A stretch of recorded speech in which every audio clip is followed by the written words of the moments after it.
Dominus vobiscum.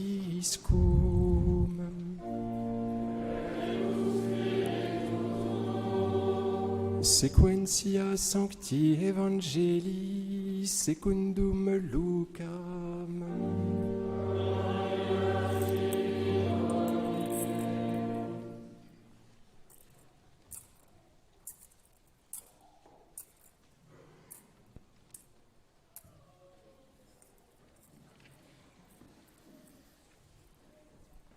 En ce temps-là, Jésus chassait un démon, et c'était un démon muet. Or, quand il eut chassé le démon, le muet parla, et les foules s'émerveillèrent, et il s'en trouva pour dire « C'est par Béelzéboub, le chef des démons, qu'il chasse les démons. » D'autres, pour le mettre à l'épreuve, lui demandaient un signe venant du ciel. Mais lui, sachant leurs pensées, leur dit « Tout royaume divisé contre lui-même va à sa ruine, et maison sur maison s'écroule. Si donc Satan est divisé contre lui-même, comment son royaume tiendra-t-il, puisque vous dites que c'est par Béelzéboub que moi je les chasse, les démons? Si c'est par Béelzéboub que je chasse les démons, vos fils par qui les chassent-ils? Aussi bien seront-ils eux-mêmes vos juges. Mais si c'est par le doigt de Dieu que je chasse les démons, le royaume de Dieu est donc venu jusqu'à vous.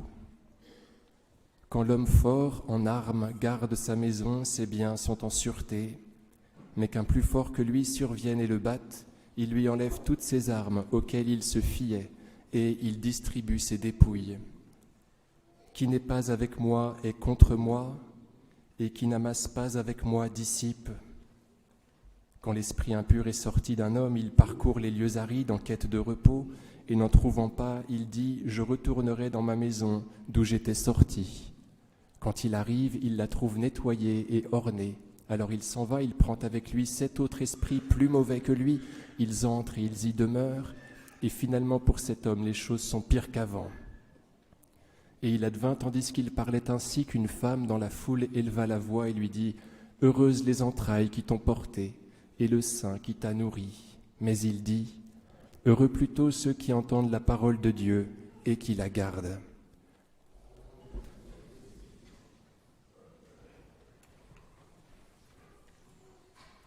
Au nom du Père et du Fils et du Saint-Esprit, ainsi soit-il. En ce temps-là, Jésus chassait un démon. C'est de l'imparfait, c'est un temps qui revêt un aspect de continuité, c'est-à-dire qu'il le chasse dans le temps. Ça ne marche pas tout de suite. Jésus chassait un démon, il travaille à le chasser. Souvenons-nous que le Seigneur Jésus nous dit que des démons se chassent par le jeûne et la prière. Autrement dit, les démons, on les fait partir par tout un travail.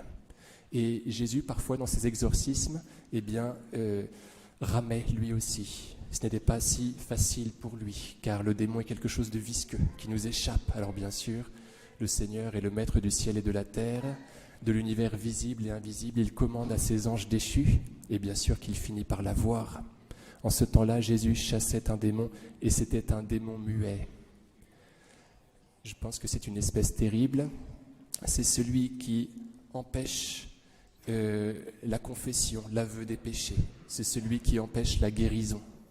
Le curé d'Ars mettait en garde ses pénitents contre le démon muet, et il disait que pour le mettre en échec, ce démon muet, au confessionnal, il fallait dire au prêtre « Je n'y arrive pas, posez-moi des questions » quand cela arrive.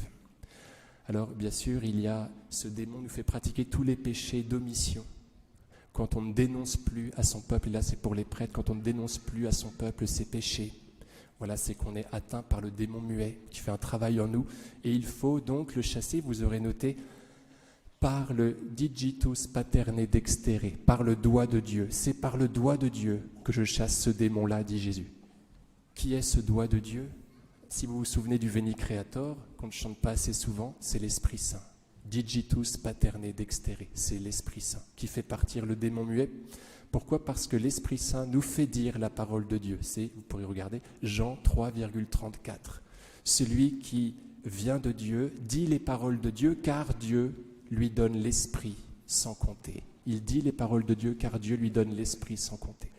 Donc l'Esprit qui vient contredire le mauvais esprit, et qui restaure la parole, qui restaure le Verbe, qui restaure le Christ à l'intérieur de cette personne que le Verbe avait quitté. Et voilà que la foule s'émerveille, mais il y en a qui sont de très mauvaise foi et qui disent que c'est par le chef des démons, Béelzéboub, c'est-à-dire le dieu des mouches, qu'il chasse les démons.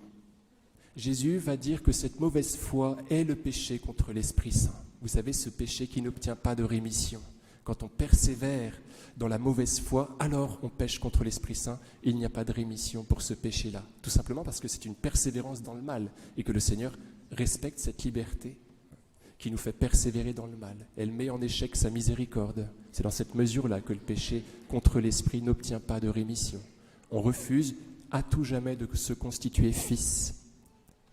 Donc vous voyez, il y en a qui sont de très mauvaise foi, qui disent que c'est par le chef des démons qu'il chasse les démons, et d'autres qui lui demandent un signe venant du ciel, comme si cela ne leur avait pas suffi.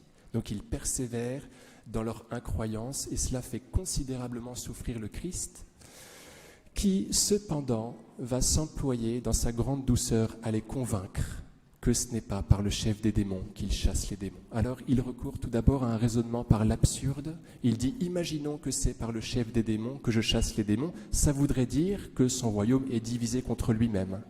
Implication de cette hypothèse, ce royaume ne peut pas tenir. Autrement dit, cette hypothèse n'est pas bonne. Je ne peux pas chasser le chef des démons par le chef des démons. Sinon, implication, le royaume de Satan serait divisé et il serait fini depuis longtemps. Or, il perdure. Ça veut dire qu'il y a une certaine harmonie à l'intérieur de lui. Même s'il se tire dans les pattes, il y a une organisation pour qu'il puisse faire le mal. Donc, vous voyez, première argumentation du Seigneur Jésus par l'absurde. Et ensuite, il va parler de cet homme fort qui lie, de cet homme plus fort qui lie l'homme fort qui est le diable. Lui, le Seigneur Jésus étant le plus fort, il le lie et il le dépossède.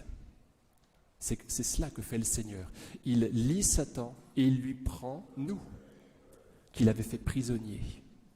Donc Jésus nous dit, regardez, au contraire, je suis dans un autre camp. Je suis le plus fort qui défait cet homme fort qui est le démon. Je ne suis pas dans son camp. Vous voyez, il l'affirme très clairement. Et ensuite, il nous demande, chers amis, de choisir notre camp. Juste après, il dit cette phrase assez énigmatique. Mais qu'un plus fort que lui survienne et le batte, il lui enlève toutes ses armes auxquelles il se fiait, et il distribue ses dépouilles. Qui n'est pas avec moi est contre moi, et qui n'amasse pas avec moi dissipe. Donc Jésus dit, de même que moi j'ai choisi mon camp, qui n'est certainement pas celui du démon, choisissez le vôtre. Qui n'est pas avec moi est contre moi. Je voudrais que vous me choisissiez plus radicalement. Sinon, vous ne pouvez pas porter du fruit. Regardez la suite. Qui n'amasse pas avec moi dissipe. Car l'enjeu d'être avec Jésus est celui de la fructification.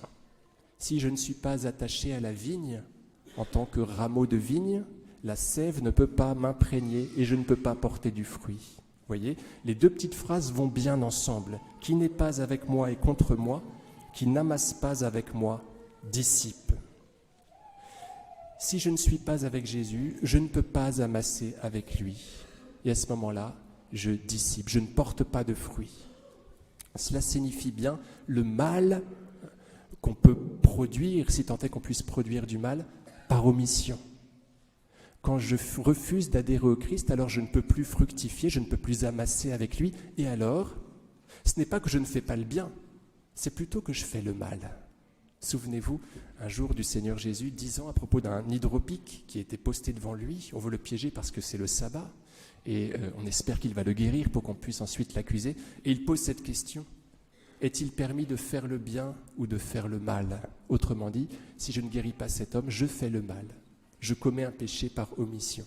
Celui qui n'amasse pas avec moi dissipe. Si je ne suis pas avec le Christ, alors je n'amasse pas avec lui, et ce n'est pas que je ne fais pas le bien, c'est que je fais le mal, carrément.